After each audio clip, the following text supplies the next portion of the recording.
Halo pemirsa Indonesia Globe, kembali dalam bincang spesial bersama saya, Rahmawati. Pada episode kali ini kita akan berbincang spesial bersama narasumber yang terkait dengan pembahasan hari ini. Saat ini saya sudah bersama dengan anggota Komisi 11 DPR RI, Bang Kamru Samad. Gimana kabarnya, Bang? Baik, Mbak Rahma, sehat. Iya, mungkin sebelum kita membincangkan pembahasan yang lebih penting lagi, kita akan tanya dulu nih, kesibukannya di masa reses ini seperti apa, Bang? Mbak Rahma senang sekali karena tadi pagi saya bertemu dengan ekosistem pencinta kota tua. Iya. Di Gedung Mula di kawasan Kota Tua, Jakarta Barat. Jadi kita bikin FGD, kita punya visi dan mimpi yang sama bagaimana menumbuhkan ekonomi dengan potensi wisata berbasis heritage. Oke. Di masa reses ini pastinya tetap full schedule ya, Bang? Oh iya, dapil saya Jakarta Barat, Jakarta Utara, Kepulauan Seribu pastinya karena kena kebijakan PPKM, maka kita selalu mengunjungi RW-RW, jadi yang sangat mikro. Misalnya kemarin di RW 9, RT 1, Kelurahan Semanang, Kecamatan Kalidras.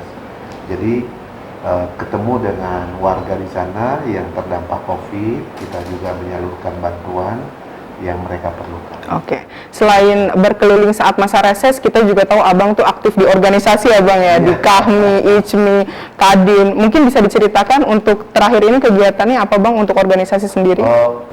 Jadi memang barangnya kita sedang mendorong supaya anak-anak muda itu mengambil entrepreneur sebagai jalan pengabdian. Jadi entrepreneur sebagai jalan perjuangan. Kenapa? Karena kita ingin menciptakan kelas menengah baru yang kuat. Karena Indonesia bisa take off menjadi negara maju apabila kelas menengahnya itu lebih dominan. Seperti modelnya itu ketupat, ketupat. Sekarang kan kita masih piramid. Lower class kita masih jauh lebih besar. Nah, ini yang kita harus robah. Salah satu jalannya adalah mengkampanyekan semangat entrepreneurship. Nah, itu kami lakukan melalui program Yes Goes to Campus, yang Entrepreneur Summit. Jadi setiap minggu kita ada Yes Goes to Campus. Sekarang hybrid. Kalau dulunya offline, sekarang hybrid, dilaksanakan di kampus, kemudian sebahagian mengikuti secara virtual. Dari kampus-kampus yang besar, sekarang kita udah masuk di middle campus yang middle low.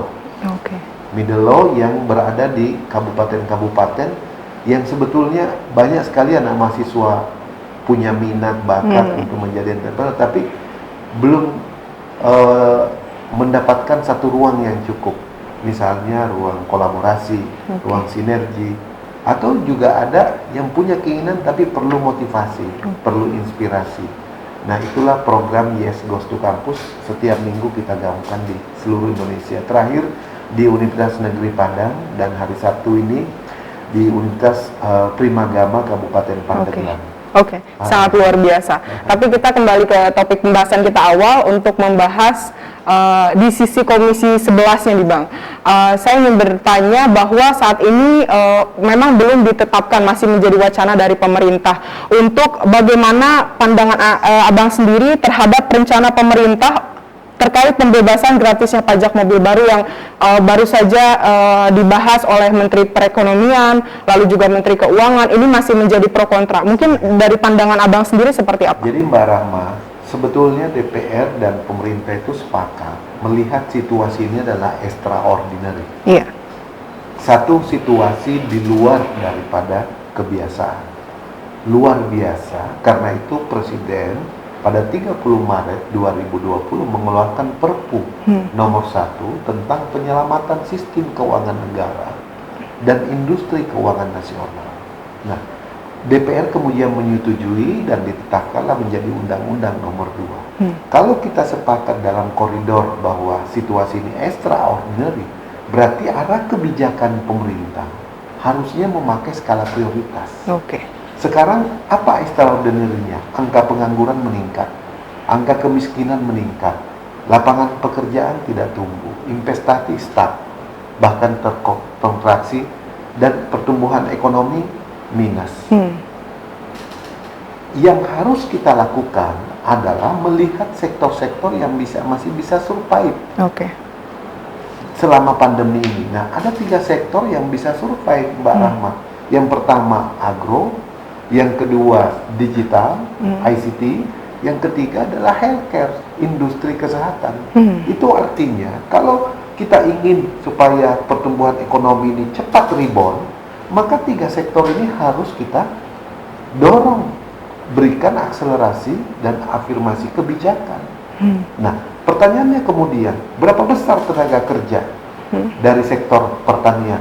Ada 39 juta rakyat kita yang ekosistemnya itu di sektor pertanian. Kalau begitu, ini yang harus digenjot dibandingkan dengan industri otomotif yang hanya 1,5 juta. Artinya apa, Mbak? Bukan skala prioritas kita untuk mengeluarkan kebijakan PPNBM untuk mobil baru dengan bunga 0%, walaupun itu dilakukan secara bertahap dengan kategori 1500 cc ke bawah. Nah, yang kita harus sadari, DPK meningkat, dana pihak ketiga di perbankan meningkat. Itu artinya pemilik uang belum melihat ada peluang opportunity di lapangan sehingga uangnya ditarik untuk berinvestasi. Nah, ini yang harus diciptakan koridor kebijakannya. Karena itu saya melihat kebijakan relaksasi PPNBM ini bukan prioritas yang diperlukan untuk mengembalikan kontraksi ekonomi yang cukup dalam. Begitu, Mbak. Tapi kalau Abang sendiri melihat kenapa pemerintah tidak memprioritaskan apa yang harusnya diprioritaskan? Lalu juga apa yang melatar belakangi kenapa harus sektor otomotif ini yang menjadi sorotan dari pemerintah sendiri, Bang? Nah, artinya kementerian satu sama lain masih bekerja secara parsial berdasarkan sektoralnya masing-masing. Belum menjadi satu keterpaduan dalam merumuskan, menerjemahkan arah kebijakan, target pertumbuhan, asumsi makro yang ada dalam APBN kita di 2021. Data yang saya sebut tadi itu data dari Kementerian Keuangan, 3 sektor itu, data dari BPS, 3 sektor yang tumbuh. Harusnya BPS yang dijadikan rujukan. Di mana yang kita harus genjot di sektor pertanian tadi itu yang 39 juta rakyat kita tergantung di sektor pertanian ini. Itu yang harus kita berikan stimulus kebijakan. Itu yang harus kita berikan relaksasi kebijakan. Itu yang harus kita berikan skema keberpihakan fiskal supaya ini bisa bergerak menjadi ekonomi baru, pusat-pusat ekonomi baru. Itu, Mbak. Lalu sebenarnya kalau Abang sendiri melihat DPR, melihat bagaimana pemerintah, apa sih latar belakang dari niat pemerintah ini? Karena kan niatnya itu tujuannya untuk menggenjot perekonomian. Tapi memang ini masih banyak kritik dan juga penolakan, terutama antara tidak sinkronnya antara Kementerian Keuangan dan juga Kementerian Ekonomi. Kalau niat tentu kita harus tanya ya ke Menko Perekonomian ya. Tetapi yang jelas akan mempengaruhi penerimaan negara. Dari segi penerimaan pajak PPN itu otomatis. Kemudian ada persepsi dari pihak pemerintah, Kementerian Perekonomian mengatakan akan mempengaruhi penerimaan negara meningkat malah, ya mungkin impact dari berapa tahap baru bisa kembali. Tapi yang kedua, yang lebih penting juga, kita kan sedang melakukan pembatasan perjalanan, pembatasan pergaulan sosial melalui PPKM. Terus kita dianjurkan distimulus untuk beli mobil baru dengan bunga 0%. Dengan pajak PPNBM 0% misalnya. Yang kemudian didorong OJK membuat satu revisi aturan supaya juga DP-nya bisa 0%. Di tengah kita sedang membatasi perjalanan sosial. Kemudian di saat seperti itu juga kita kan sedang mendorong supaya lingkungan kita itu lebih sehat, lebih ekosistem lingkungan kita lebih lebih sustain. Karena itu industri transportasi publik, pemerintah sedang galakkan supaya ada konektivitas. Iya kan? Bandara dibangun di mana-mana, jalan tol dibangun di mana-mana, stasiun dibangun di mana-mana, jalur kereta dibangun di mana-mana, supaya transportasi publik itu menjadi solusi sehingga sustainable development kita itu memiliki keberpihakan terhadap lingkungan hidup yang sehat. Nah, kalau kita terus mendorong rakyat kita untuk membeli dan memiliki mobil pribadi dengan relaksasi seperti itu, kan bertentangan dengan koridor ini semua yang sudah kita sepakati arah pembangunan Indonesia. Begitu, Mbak. Terakhir, pembahasan DPR dan pemerintah sendiri seperti apa, Bang? Sama sekali Menteri Keuangan belum memberikan penjelasan. Yang seingat kami udah masuk tahun kedua di Komisi 11, sama sekali belum pernah memberikan penjelasan tentang hal ini. Tiba-tiba kita mendapatkan rilis melalui media dari Kementerian Perekonomian tentang rencana pemberlakuan itu pada bulan Maret. Nah, kita akan pada persidangan berikutnya kita akan tanya Menteri Keuangan, bagaimana simulasinya, apa dasarnya, bagaimana impact-nya terhadap penerimaan negara, dan yang terpenting sejauh mana bisa menjadi ekonomi jam, gitu. Menciptakan lompatan besar di bidang ekonomi, kan itu yang dijanjikan. Skemanya seperti apa? Nah, itu kita mau lihat benar nggak itu akan mampu memberikan loncatan pertumbuhan ekonomi di sektor industri otomotif. Gitu, Mbak. Sebagai anggota Komisi 11 DPR, Abang menilainya jika ini tetap dilaksanakan oleh pemerintah, apakah ini akan efektif? Jadi pengenaan pajak terhadap kendaraan bermotor itu ada 4 jenis, Mbak. Pertama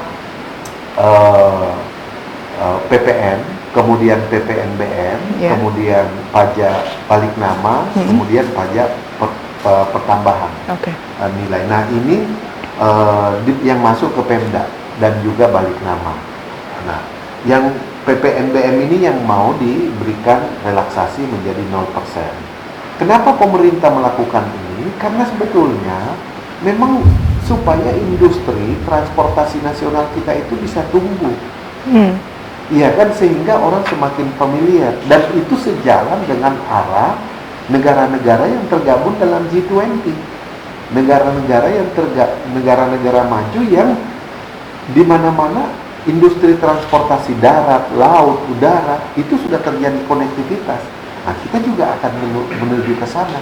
Karena itu, saya tidak melihat sejauh mana kebijakan ini mampu menciptakan loncatan besar di bidang ekonomi, khususnya industri otomotif.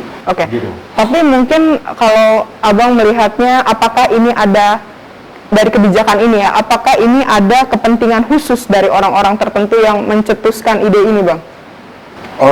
Bisa jadi teman-teman pelaku dunia usaha di industri otomotif menyampaikan aspirasinya. Saya kira itu tidak bisa kita salahkan, dan pemerintah juga harus mendengarkan aspirasi, keluhan, pandangan dari dunia usaha. Karena private sector ini adalah kekuatan utama kita dalam penciptaan lapangan kerja. Nah, yang kita pertanyakan adalah prioritasnya. Apakah saat ini atau kapan? Kan begitu. Nah, Malaysia melakukan hal yang sama di saat ini di tengah pandemi. Tetapi memang kalau di sana konektivitas industri otomotif dalam negeri mereka itu bukan cuma assembling lagi, tetapi mereka memang sudah punya mobil nasional yang istilahnya itu ekosistemnya betul-betul melibatkan ekosistem dalam negeri, source-nya itu sumbernya dalam negeri.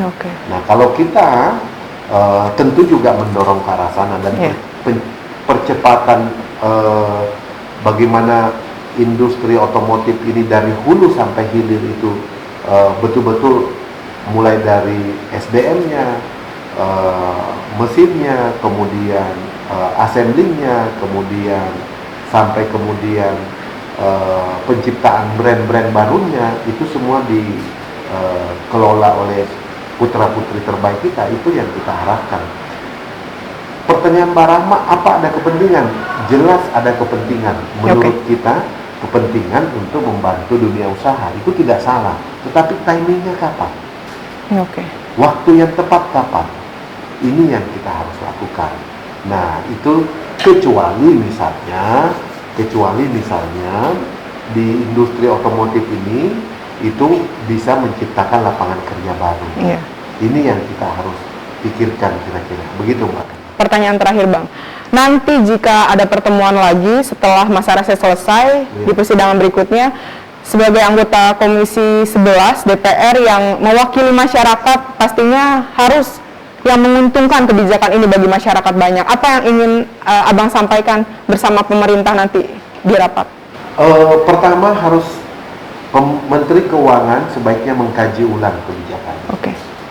Yang kedua, kalau mau membebaskan PPNBM, bebaskanlah yang memiliki dampak. Iya. Dampak terhadap ekonomi menengah ke bawah. Karena dengan ekonomi menengah ke bawah yang kita bebaskan, misalnya, Mbak Rama, perpanjangan SIM motor. Iya. Iya kan, pajak SIM motor.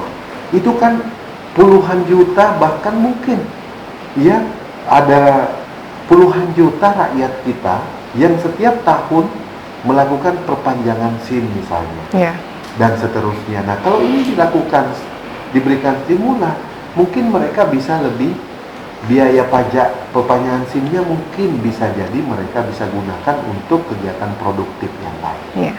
Jadi, bagaimana memberikan stimulan kebijakan, relaksasi kebijakan di sektor perpajakan yang bisa menjangkau kelas menengah bawah.